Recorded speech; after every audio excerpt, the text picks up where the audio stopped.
Então, olá queridos, tudo bem? Queria deixar com vocês uma palavra hoje. Sabe aquele momento ou aqueles momentos que a gente tem a impressão que Deus não está nos ouvindo, que Ele nos esqueceu, que Ele parece que não quer ou não está respondendo às nossas orações?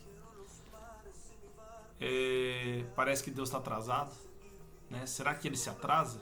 Será que Ele demora? A gente vê lá em João capítulo 6, a partir do verso 16, nós vemos que Jesus, ele estava com seus discípulos em um lado do mar,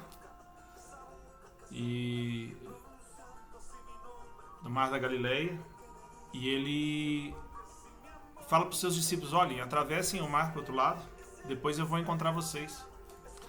E os discípulos entram no barco e começam a navegar, começam a velejar, né, começam a remar, e o tempo passa.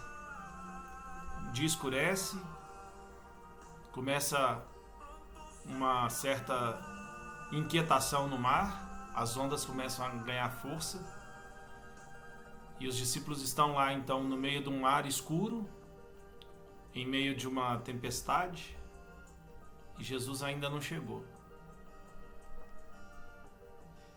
Mas de repente ele vem caminhando sobre as ondas, e chega até aquele barco. Os discípulos pensam que é um fantasma que está vindo, mas era Jesus. E nesse momento Jesus entra no barco, e daí logo eles chegam do outro lado. Sabe, queridos, talvez aqueles discípulos, eles estavam pensando exatamente isso: cadê o mestre? Ele está demorando para vir. Ele não chegou até agora. Ele não respondeu, ele não apareceu.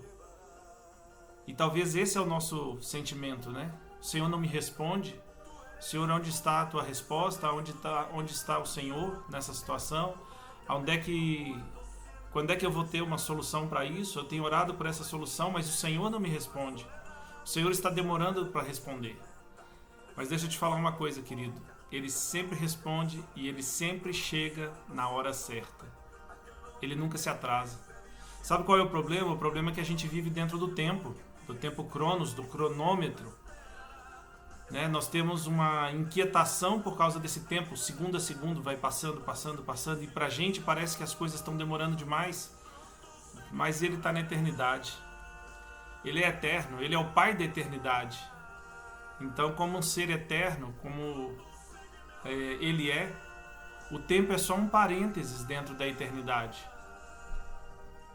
Sendo um parênteses dentro da eternidade, Ele olha passado, presente, futuro, para Ele é tudo a mesma coisa. Está tudo diante dos olhos dEle. Aquilo que você já viveu e aquilo que você vai viver está diante dos olhos dEle. Ele sabe de tudo. Então Ele vai chegar na hora certa. Porque Ele sabe, Ele já escreveu a sua história. Ele sabe a hora que Ele vai chegar. Ele sabe o momento certo de entrar no barco da sua vida. Ele sabe o momento certo de chegar e de mudar a situação, e de mudar a sua mentalidade, e de mudar as circunstâncias à sua volta, de trazer paz em meio da situação revolta, de trazer paz em meio da tribulação, de fazer a tempestade se tornar em bonança, porque Ele é Deus, Ele é o Senhor, e Ele sempre sabe a hora de chegar. Vou deixar aí um link do meu blog, tem uma meditação lá sobre isso. Que Deus abençoe a sua vida.